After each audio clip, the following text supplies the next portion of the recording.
Hi, everyone. It's Stephen Williams, founder and president of the creditrepairshop.com. And in today's video, we're going to talk more about getting rid of debt. I want to go over the way that you would have to go after a company or the way that you would deal with a collection that might be coming after you. First, I want to talk about the new debt that's being released into the market. We have $6.4 million of credit cards.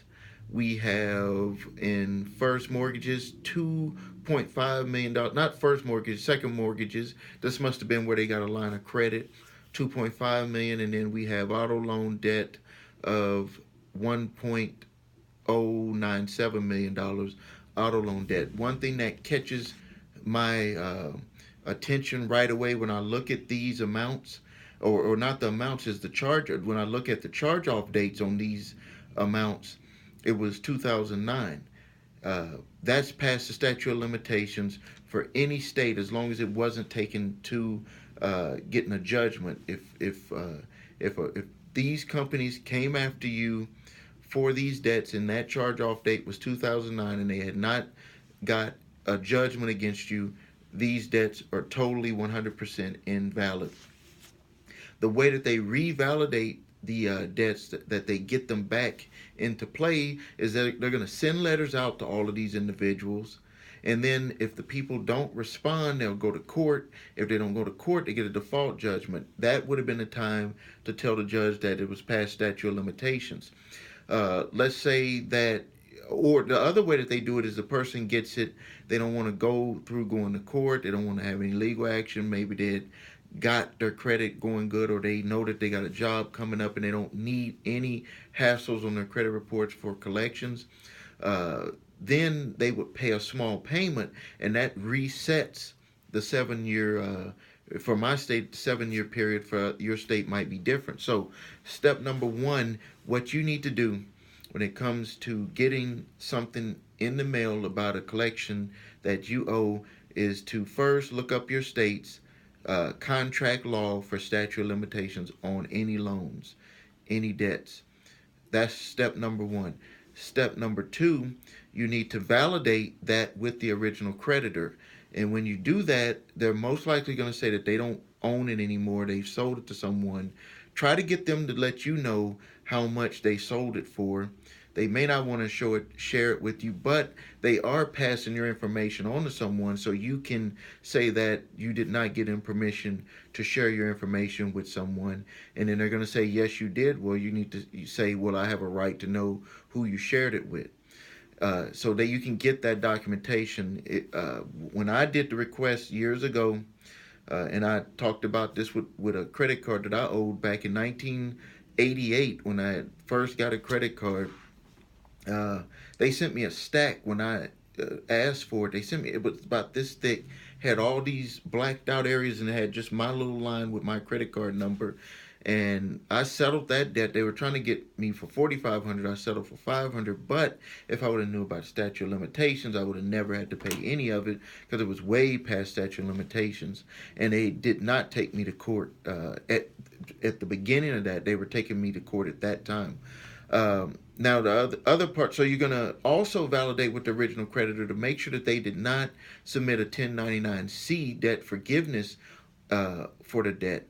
The people learn about these late. Even though they may do it, they might get documentation to you late, or they might forget to get the information, or they might send it a year later. We've seen several cases where 2 or 3 years ago someone had a debt and then they forgave it, and then, like, 2, 3 years or 4 years later, they get a 1099-C saying that they did not report income, and that was the income, the debt that was forgiven by the original creditor. So make sure that didn't happen. And these are all arguing points and stall tactics that you can use if it gets down to what I'm going to talk about at the end of this. So now you're going to also want to do this if they say that they're going to say that they sold it. You're going to try to get as much data that you can get from them about that. Excuse me, one of my phones here. And then once whatever you get from them, if they sold it to a collection agency or some other company, then the next thing that you're going to want to do is to go through the validation process with the collection agency. You want them uh, to tell you, did they purchase it, did they assume it, or are they assign the debt. And then if they purchased it, you want to see the contract showing that they own it, and then you want them to prove a contract that you have to pay them.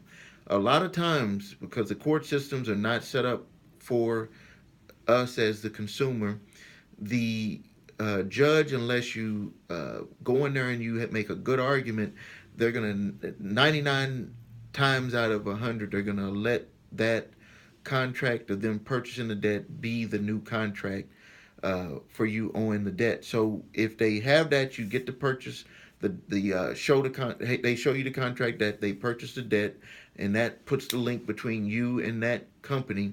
But then you want to validate the debt and say, I want to get all of the information showing my signatures and everything that you're saying that was purchased. If it was a credit card, you want to get all of the purchases, because they can't just buy the debt. They have to buy all of your information, everything that you did when you used that credit card, or if you had a car, the original contract, and then you want to validate and make sure that everything in that original contract is right. So you can make them go through a whole bunch of stuff that they have to go through. You have a right to get that information because you want to make sure that you're dealing with the right people.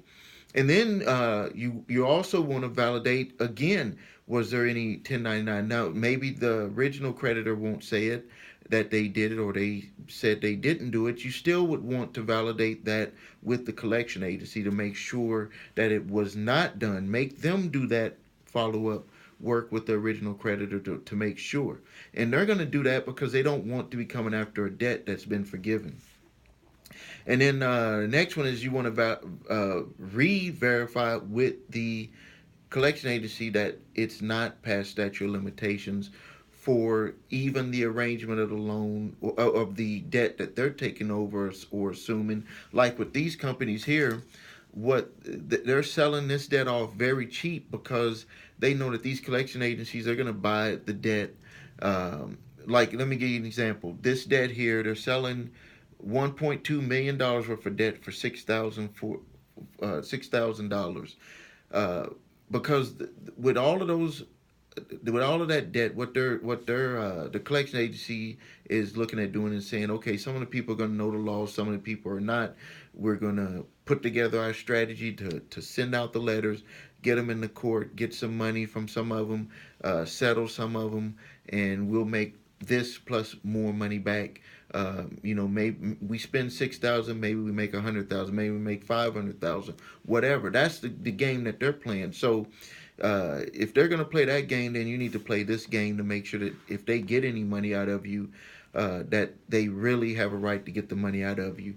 And then the next thing is that if it they verify everything, the next step, just to save yourself time, money, hassle, and going through more issues with your credit, is to set up a settlement with them. And when you set up the settlement, you do the deletion with that settlement. If they haven't put it on your credit reports, then don't worry about having that. Uh, don't worry about the deletion. You could just go ahead and do the settlement. Now, if they have it on your reports and it did not pass statute of limitations, or it was a 1099 debt forgiveness, or the collection agency didn't give all the paperwork, then what you want to do is you want to dispute with each of the reporting agencies that this information, if it's past statute of limitations, it's obsolete. If it was forgiven, it's not reporting right. And if the collection agency didn't get you all the information as requested, say that the account is unknown. So if you need any help, please visit our website, thecreditrepairshop.com. And we have a membership program, and we also have a program where we do all the work for you. And until next time, thanks a lot.